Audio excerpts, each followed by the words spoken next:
दशमलव संख्याओं का भाग, इस टॉपिक पर आज हम चर्चा करेंगे। यह कक्षा 6 के गणित विषय पर आधारित है। पिछले वीडियो में हमने देखा कि दशमलव संख्याओं का जोड़ व घटाना कैसे करते हैं, साथ ही साथ हमने दशमलव संख्याओं का गुणा कैसे करते हैं, इस पर भी चर्चा की। इस वीडियो में हम चर्चा करेंगे कि दशमलव संख्याओं का भाग कैसे करते हैं तथा दशमलव संख्याओं के भाग से संबंधित कुछ प्रश्न भी हल करेंगे। तो आइए एक उदाहरण के माध्यम से समझें कि दशमलव संख्याओं का भाग कैसे करना है। तो यहाँ पर हमें भाग करना है 37.5 का 1.25 से। तो सर्वप्रथम हम एक अनुमान लगा लेते हैं कि 37.5 को 1.25 से भाग करने पर इसका उत्तर किस संख्या के आसपास होगा। 37.5 का यदि निकटन करेंगे तो यह 37 के आसपास होगा और 1.25 का निकटन 1 से करेंगे तो 37 और 1 को भाग करने पर हमें 37 प्राप्त होगा। तो इसलिए 37.5 को 1.25 से भाग करने पर हमारा जो उत्तर है वह लगभग 37 के आसपास होगा। तो यदि इसका उत्तर 37 से बहुत बड़ी संख्या या बहुत छोटी संख्या आ रही है तो उसको हम अस्वीकार कर लेंगे। तो आइए शुरू करते हैं। तो 37.5 को हम 1.25 से भाग करने के लिए लॉन्ग डिवीजन मेथड का उपयोग करेंगे। तो आप यहाँ पर देख सकते हैं कि पूर्ण संख्याओं को भाग करने वाली जो यहाँ प्रक्रिया है वह दशमलव भाजक के साथ ठीक ठाक काम नहीं करती है।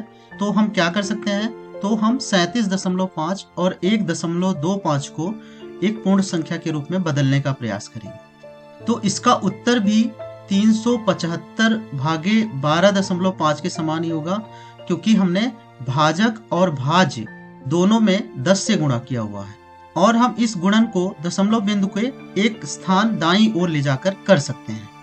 तो यहाँ पर भी 12.5 अभी भी एक दशमलव संख्या है, तो इसको हम एक बार और भाजक और भाज्य में 10 का गुणा कर लेंगे तो हमें प्राप्त हो जाएगा 3750 भागे 125 और यहाँ पर भी हम दशमलव बिंदु को एक स्थान दाईं ओर रख लेंगे। अब हम 3750 को 125 से भाग कर सकते हैं कुछ इस तरीके से। तो 37.5 को 1.25 से भाग करने पर हमें प्राप्त होगा 30। आइए अब और कुछ उदाहरण देखें। यहाँ पर हमें भाग करना है 3.9 का 0.3 से। तो हम कैसे करेंगे, सबसे पहले हम इन्हें पूर्ण संख्या में परिवर्तित कर लेंगे। तो हमें भाजक और भाज्य दोनों में 10 का गुणा करना पड़ेगा तो हमें प्राप्त हो जाएगा 39 भागे 3, जिससे हमें भाग करने पर प्राप्त हो जाएगा 13। आइए एक और उदाहरण देखते हैं। यहाँ पर हमें भाग करना है 16 का 0.5 से।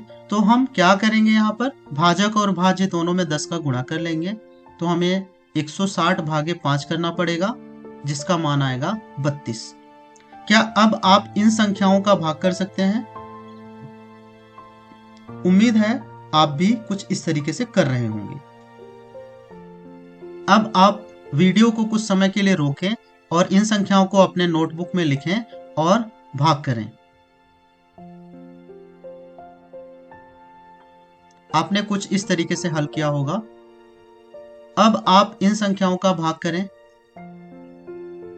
अब आप इन संख्याओं का भाग करें। क्या आप इन संख्याओं का भाग कर सकते हैं? बिल्कुल ठीक, आपने सही उत्तर खोजा है। इन संख्याओं का भाग करने पर हमें प्राप्त होगा 15। तो आज के वीडियो में हमने सीखा कि दशमलव संख्याओं का भाग किस प्रकार से कर सकते हैं। साथ ही साथ हमने दशमलव संख्याओं के भाग से संबंधित कुछ प्रश्न भी हल किए। इस वीडियो में इतना ही। धन्यवाद।